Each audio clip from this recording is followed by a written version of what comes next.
मंगलमय मंगलकरण वीतराग विज्ञान नमो ताहि जाते भये अर्हन्तादिमः जो विद्यादि सागर सुधी जो विद्यादि सागर सुधी गुरु हैं हितैषी शुद्धात्म में निरत नित्य हितोपदेशी वे पाप ग्रीष्म ऋतु में जल हैं सयानी पूजूं उन्हें सतत केवल ज्ञान पाने पूजूं उन्हें सतत केवल ज्ञान पाने।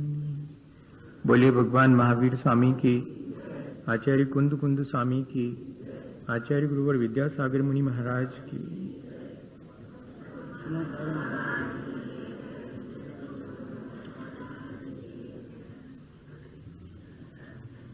हम यहाँ इस बात के लिए एक साथ बैठे हैं कि विचार करें जिस तरह का जीवन हमें प्राप्त हुआ है उसकी जिम्मेदारी किसकी है, उसका उत्तरदायी कौन है। जीवन को सुखपूर्वक या दुखपूर्वक, ज्ञान के साथ या अज्ञान के साथ, अत्यंत वैभव समृद्धि के साथ या कि दीनहीन और दरिद्रता के साथ जीने की मजबूरी किसने हमें सौंपी है। क्या कोई इस सब का विधाता और स्वामी है क्या, जो हमारे जीवन को इस तरह जीने के लिए मजबूर करता है। और हमने बहुत स्पष्ट रूप से विचार करके ये जान लिया है कि ये काम किसी और का नहीं है, ये काम मेरे अपने कर्मों का है। मैं यहां निरंतर मन, वाणी और शरीर से जो भी करता हूं और जिस तरह के परिणाम या भाव मेरे होते हैं, मेरी थॉट्स और फीलिंग जैसी होती हैं, वैसा मेरा जीवन निर्मित होता चला जाता है। मेरे अपने इस जीवन के निर्धारण में या कि मेरे अपने इस संसार के कर्मों को निर्धारित करने में मेरे साथ 3 लोगों की भागीदारी है। एक तो मेरी अपनी आसक्ति, मेरा अपना मोह, वो इसका पहला पार्टनर है। मेरे अपने जीवन को इस तरह से जीने के लिए मजबूर करने वाला पहला भागीदार अगर कोई है तो मेरा अपना मोह, मेरी अपनी आसक्ति है। और दूसरी, मेरे अपने वर्तमान पुरुषार्थ की दिशा, मेरे अपने वर्तमान पुरुषार्थ की चॉइस, मैंने जैसा पुरुषार्थ करने का तय किया है वो वैसा मेरे कर्मों को और मेरे जीवन को बनाने में दूसरा हिस्सेदार है। और तीसरी है मेरे अपने कर्मों को करने की अज्ञानता, मेरी अपनी लापरवाही, मेरी अपनी गाफिलता। ये 3 चीजें हैं जो कि मेरे जीवन को निर्मित करती हैं, जिनसे कि मेरे जीवन में और मैं इस संसार में जिनको देखता हूं उनके जीवन में जो विविधता है, उस सब के लिए एक ही चीज है, उस व्यक्ति के द्वारा किए जाने वाला कर्म। कर्म किया भी जाता है, हम रोज कर्म करते हैं, मन से करते हैं, वाणी से करते हैं, शरीर से करते हैं। और इतना ही नहीं, हम अपने किए गए कर्मों का फल भी भोगते हैं, तुरंत भी भोगते हैं, और उसके आफ्टर इफेक्ट्स भी होते हैं, वे भी हमें ही भोगना पड़ते हैं। और इतना ही नहीं, उन कर्मों के फल भोगते समय मैं जैसे परिणाम करता हूं, जैसा मेरा पुरुषार्थ होता है, खोटे या भले मेरे भाव होते हैं, उससे मेरे आगे के कर्म मैं स्वयं निर्धारित कर लेता हूं। कर्म मुझे मनचाहा फल दें या कि कर्मों से मैं अपना मनचाहा फल पालूं, ये दोनों बातें पूरी तरह सच नहीं है, आधी सच है। कर्म मुझे मनचाहा फल दे सकते हैं, ऐसा भी नहीं है, और कर्मों के उदय में मैं मनचाहा फल पालूं, ऐसा भी नहीं है। तो फिर बात क्या है? ये जरा कर्म बंध की प्रक्रिया की जो अज्ञानता है वो जरा ठीक करनी पड़ेगी मुझे, और अपने पुरुषार्थ को ठीक दिशा देनी पड़ेगी, क्योंकि ये दोनों मेरे बस में है। मेरा मोह, मेरी आसक्ति, उस पर मेरा उतना जोर नहीं चलता है, लेकिन मैं डायरेक्ट नहीं, मैं इनडायरेक्ट अपने उस मोह और आसक्ति पर कंट्रोल कर सकता हूं। मैं अपने पुरुषार्थ से और कर्म बंध की प्रक्रिया की अज्ञानता को दूर करके, ये मेरे मन में विश्वास जागृत होना चाहिए। वरना तो फिर कर्म जैसा फल मुझे देना चाहेंगे, मुझे भोगने की मजबूरी है। और या फिर दूसरा यह है कि मैं ऐसा पुरुषार्थ करूं, पुरुषार्थ करने का अहंकार करूं कि मैं अपने कर्मों से अपना मनचाहा फल ले लूंगा, ऐसा भी नहीं। दोनों ही चीजें नहीं। कर्म तो सिर्फ इतना काम करता है कि मेरे चाहे गए कामों में बाधा डाल सकता है, लेकिन अपना मनचाहा फल मुझे नहीं दे सकता। ये एक चीज समझने की चीज है। ना हम कर्मवादी हैं, ना हम भाग्यवादी हैं, ना हम पुरुषार्थवादी हैं। हम तीनों को व्यवस्थित रूप से समझ करके अपने जीवन को पुरुषार्थ के द्वारा अच्छा बनाने के लिए सक्षम है। कर्म मुझे अपना मनचाहा फल दे, तब तो ये कर्मवाद हो गया। मैं अपना मनचाहा फल उससे ले लूं, ये तो पुरुषार्थवादी पना हो गया, ये तो अहंकार हो गया। या कि मैं ये मान के बैठ जाऊं कि मेरी नियति, डेस्टिनी, मेरा भाग्य ऐसा है, किसी ने मेरे लिए लिख दिया है मेरे माथे पर,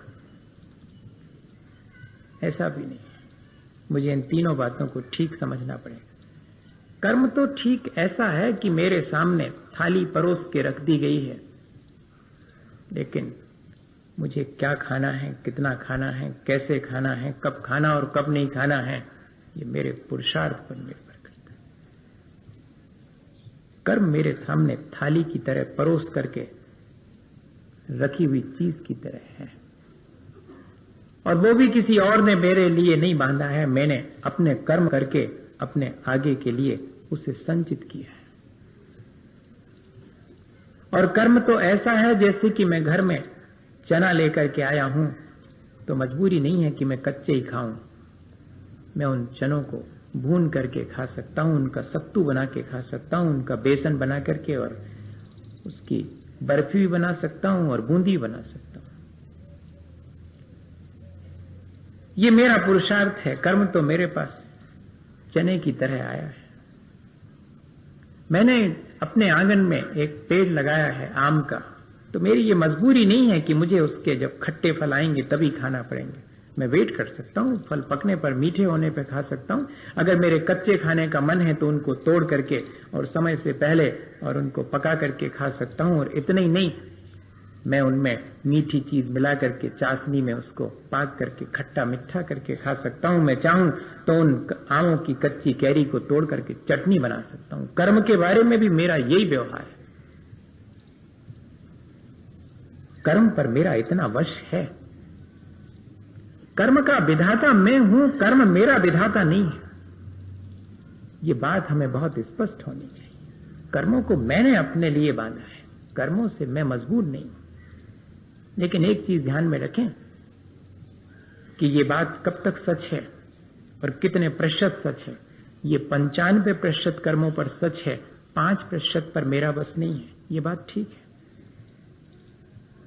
और दूसरी चीज, मेरा वश उन कर्मों के फल देने से पहले पहले है। फल देते समय मेरा वश उतना नहीं है, वो बिल्कुल जुदी चीज है, उस पर हम अलग विचार करेंगे। अभी तो जो कर्म जैसे हमने बांध लिए हैं वैसा ही उनका फल भोगने की मजबूरी हमारी है, ऐसा हमें भ्रम हो गया है। ऐसा नहीं है, कर्म अपना फल देंगे, लेकिन जैसे बंधे हैं वैसा ही देंगे, ऐसा नहीं है। मैं उन कर्मों को अपने भीतर जब बांध लेता हूं, मेरे साथ वो संस्कार की तरह जुड़ जाते हैं, तो मैं उन खोटे संस्कारों को तोड़ भी सकता हूं। मैं अपने बांधे गए कर्मों का क्षय भी कर सकता हूं, नष्ट भी कर सकता हूं। बेफल दें उसके पहले उन्हें मैं कन्वर्ट कर सकता हूं, उनका टेस्ट चेंज कर सकता हूं। मैं उनको समय से पहले उनका फल लेने के लिए मजबूर कर सकता हूं। मैं कुछ देर के लिए उनका फल नहीं लेऊंगा, ऐसी व्यवस्था कर सकता हूं। मैं चाहूं तो उनकी स्थिति, उनके ड्यूरेशन और उनकी पोटेंशियलिटी में कमी वेशी कर सकता हूं, जब तक कि वे मेरे भीतर संचित हैं। मैं ये संचित किए हैं, इसलिए मेरा अधिकार है कि उनमें इस तरह की रद्दोबदल मैं कर सकता हूं। ये बहुत बहुत विश्वास की चीज है, ये अपने पुरुषार्थ को जागृत करने की चीज है। दूसरे नंबर का जो भागीदार है, ये ठीक है कि मैंने अज्ञानतावश अपने लिए आसक्ति पैदा करने वाले मोह को संचित कर लिया है। मैंने बांध लिया है अपने साथ उस कर्म को, और वो मेरे उदय में आकर के मुझे गाफिल करता है, मुझे आसक्त करता है। लेकिन इतना ही नहीं है, मेरा अगर पुरुषार्थ जागृत हो जाए और कर्म बंध के प्रति जो अज्ञानता है वो हट जावे, मैं कर्म बंध की प्रक्रिया को ठीक समझ लूं कि बंधने के बाद वे मुझे मन चाहा फल दें, ऐसी मजबूरी नहीं है, और बंधने के बाद जैसे बंधे हैं वैसे ही मुझे भोगना पड़ेंगे, ऐसी मेरी मजबूरी नहीं है। मैं उनमें यथासंभव परिवर्तन कर सकता हूं। मैं कर्मों का विधाता हूं, कर्म मेरे विधाता नहीं है। ये बात मुझे बहुत गौर से समझना पड़ेगी। असल में थोड़ा तो कर्मों का फल मिलता है, उसके साथ हमारी पुरुषार्थहीनता उनके फल को और अधिक बढ़ा देती है, उनके रस को डोमिनेट कर देती है। अल्प फल भी देने वाले को हम बहुत बड़ा कर देते हैं। पुण्य उदय जिनके तिनके भी नाही सदा सुख साता। साता कर्म के उदय में भी अगर हमारी स्थिति पुरुषार्थ की कमजोर हो तो हम उसमें भी दुख कमा सकते हैं, और जब दुख देने वाला असाता का उदय आए तब भी हम समता भाव रख करके उसे शांति से गुजर जाने के लिए मजबूर कर सकते हैं। ये मेरी कर्मों के ऊपर ग्रिप है, कर्म की पकड़ में मैं नहीं हूं। ये कॉन्फिडेंस हमारे भीतर जागृत होना चाहिए। देखें, अपन एक उदाहरण से देखें, शायद समझ में आए।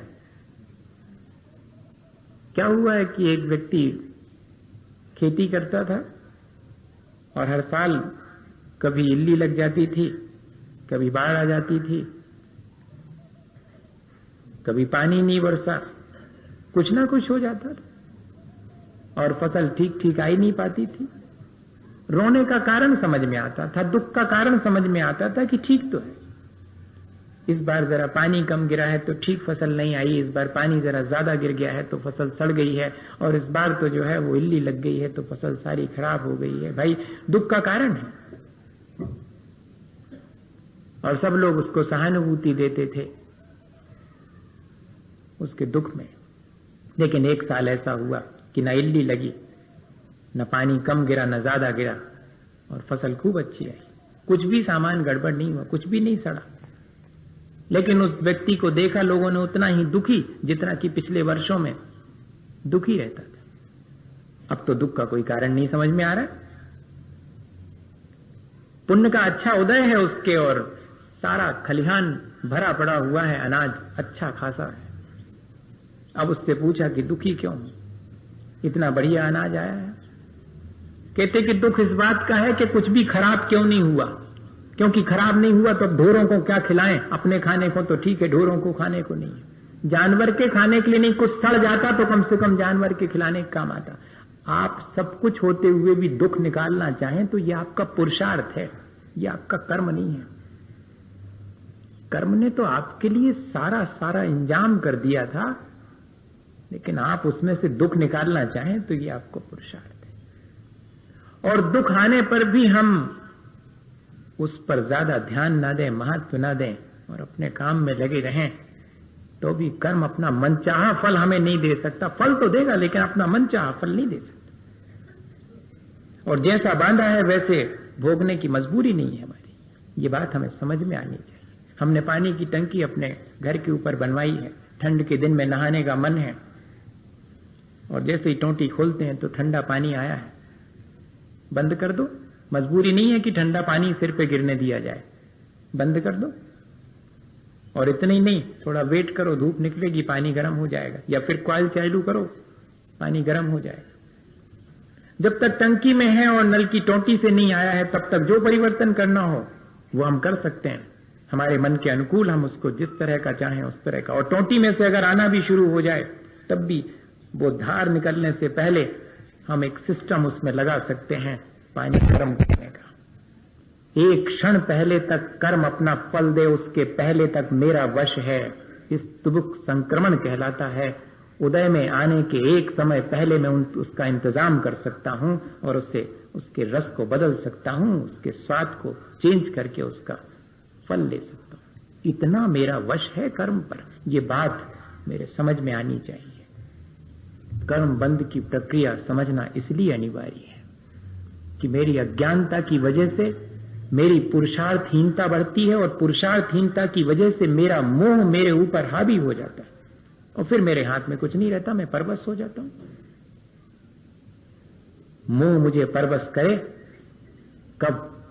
जबकि मैं पुरुषार्थहीन हूं और अपनी अज्ञानता को बढ़ाऊं। नहीं, मैं अपनी अज्ञानता को घटाऊंगा, पुरुषार्थ को बढ़ाऊंगा। देखें वो मोह और आसक्ति मेरा क्या बिगाड़ कर सकती है। क्योंकि इसी संसार में रह करके तीर्थंकरों ने भी प्राणी मात्र के कल्याण का उपाय बताया और स्वयं अपना कल्याण किया है, अपने पुरुषार्थ से किया। अज्ञानता से कर्म बांधे हैं तो मजबूरी नहीं है कि अज्ञानतावश उनको भोग ही जाए, मैं ज्ञान पूर्वक भोग सकता हूं। हाँ, बस इतना ही है। मैंने अगर धोखे से किसी बुरे आदमी को इनवाइट कर लिया है तो कोई जरूरी नहीं है कि मैं उसको घर में पनाह दूं, मैं हाथ जोड़ लूं या कि इंतजाम कर दूं, ऐसा कर दूं जिससे दूसरी बार आए तक नहीं। इतना इंतजाम जैसे हम अपने संसार के कामों का कर लेते हैं, वैसा ही हम अपने कर्मों पर भी कर सकते हैं। तो कर्मों पर मेरा वश है क्योंकि वो मैंने बांधे हैं। Creation is not more than creator. कोई भी कलाकृति किसी कलाकार से बड़ी नहीं होती। कर्म मेरी कृति है, कर्म मेरा स्वामी नहीं है, वो मेरे बनाए गए हैं, मेरे हाथ का मैल है वो कर्म। मैंने अपने वाणी, मैंने अपने मन और मैंने अपने शरीर की चेष्टाओं से उन्हें आमंत्रण दिया है, और मेरी अपनी फीलिंग्स, मेरे अपने थॉट्स, जिसकी वजह से उनको मैंने शक्तिशाली बना दिया है। मैं अपने थॉट्स और फीलिंग को चेंज करके उनकी शक्ति को डिस्ट्रॉय कर सकता हूं, उनकी शक्ति को कमजोर बना सकता हूं। मैं अपने मन, वचन और शरीर को जरा व्यवस्थित करके उनके आने के द्वार को रोक सकता हूं। मैं इतना कर सकता हूं। ये बात हमारे समझ में आनी चाहिए। कर्म बंध की प्रक्रिया हमने समझी, लेकिन कर्मों को काटने पर हमारा वश है। कितनी चीजों पर वश है? बांधे हुए कर्म जब तक मेरे भीतर संचित हैं, मैं चाहूं तो उन्हें नष्ट कर सकता हूं। मैं चाहूं तो उनकी स्थिति और उनके फल देने की सामर्थ्य को घटा बढ़ा सकता हूं, उत्कर्षण अपकर्षण। मैं चाहूं तो उनका स्वाद बदल सकता हूं, संक्रमित कर सकता हूं। मैं चाहूं तो उन्हें समय से पहले लाकर के नष्ट कर सकता हूं, उदीर्णा करवा सकता हूं। मैं चाहूं तो उन्हें थोड़ी देर के लिए आने से रोक सकता हूं, मैं उनका उपशम करा सकता हूं। ये सारी चीजें मेरे अपने हाथ में है। बस इतनी ही मजबूरी है मेरी कि मेरे अपने परिणामों की कमजोरी से, मेरी अपनी अज्ञानता से कुछ कर्मों को मैं ऐसा बांध लेता हूं जिन पर मेरा वश नहीं चलता है, जिनको कि जैसा बांधा है वैसा ही मुझे भोगना पड़ता है। वो सिर्फ 5% है और उनका इंतजाम भी है। उनका इंतजाम सिर्फ है, ये है कि जिन बिंब दंशने न निधत्ती निकाचित कम पैडी खय जादो। ऐसे कर्म जिनको की बांधते समय हमारे परिणामों की अज्ञानता और तीव्रता से हम अब बाद में उनमें कोई रद्दो बदल नहीं कर सकते, जैसा फल दे देंगे वैसा भोगना पड़ेगा। ऐसे कर्मों को भी जिनेंद्र भगवान के बिंब के दर्शन करने मात्र से हम नष्ट कर सकते हैं। ये हमारे ऊपर, हमारे पास इसका भी उपाय है। जिन बिंब दर्शने न, साक्षात जिनेंद्र भगवान के समोशरण में बैठे भगवान के दर्शन से नहीं, उनकी अनुकृति से, उनके इमेज से, उनके बिंब से। तो इस तरह हम देखें तो कर्मों को काटना हमारे हाथ में, बांधना हमारे हाथ में है, तो उनको काटना भी हमारे हाथ में। हम मजबूर नहीं हैं।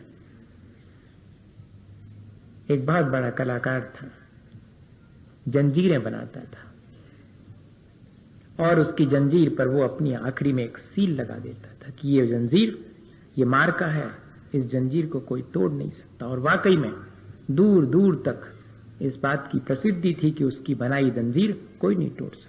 और उसके भीतर भी ये भाव बैठ गया, बहुत गहरे बैठ गया कि मेरी बनाई जंजीर कोई नहीं तोड़ सकता।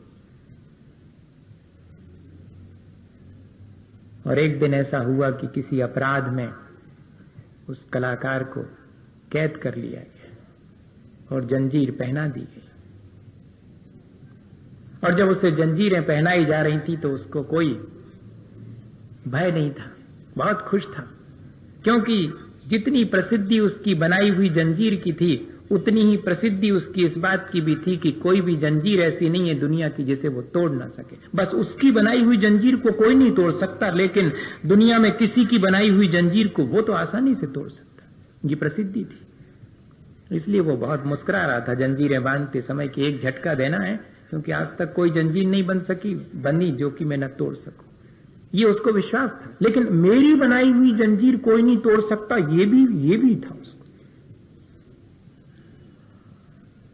एक साधु उसे जंजीरों में जकड़े लेकिन प्रसन्न रास्ते से गुजरते देख करके जरा मुश्किल में पड़े कि आदमी लगता है पहुंचा हुआ, क्योंकि जंजीरों से जकड़े होने के बाद तो चेहरे पर म्लानता होनी चाहिए थी, प्रसन्नता का कोई कारण नजर नहीं आता, कुछ ना कुछ बात है भीतर।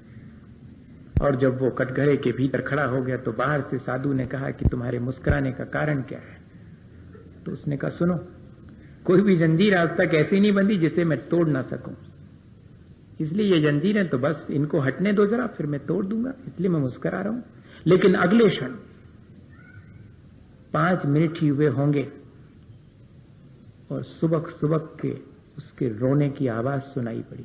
बाबा ने फिर से मुड़ के देखा, क्या हुआ? अभी तो उसने कुछ भी पुरुषार्थ शुरू नहीं किया कि जंजीर तोड़ना शुरू की हो और नहीं टूट रही हो इसलिए रो रहा है, कुछ भी नहीं शुरू किया। तो क्या हुआ आखिर, रोने का कारण क्या है? उसने कहा कि अब तो मेरे जीवन का अंत इसी कारागार में हो जाएगा, मुझे मरने को यही मजबूर होना पड़ेगा। अरे बताओ तो क्या कारण? इस जंजीर में तो मेरा मार्का लगा हुआ है और मेरे मार्के की जंजीर की तो ये प्रसिद्धि है कि उसे कोई नहीं तोड़ सकता। अब उसकी इस अज्ञानता पर साधु को हंसी आ रही है और हम सबको भी हंसी आएगी। तब साधु ने उसे क्या दिलासा दिलाई कि दुनिया भले ही ना तोड़ सके तुम्हारे मार्के वाली, लेकिन तुम तो तोड़ सकते हो। अरे ये तो मैंने ध्यान ही नहीं दिया,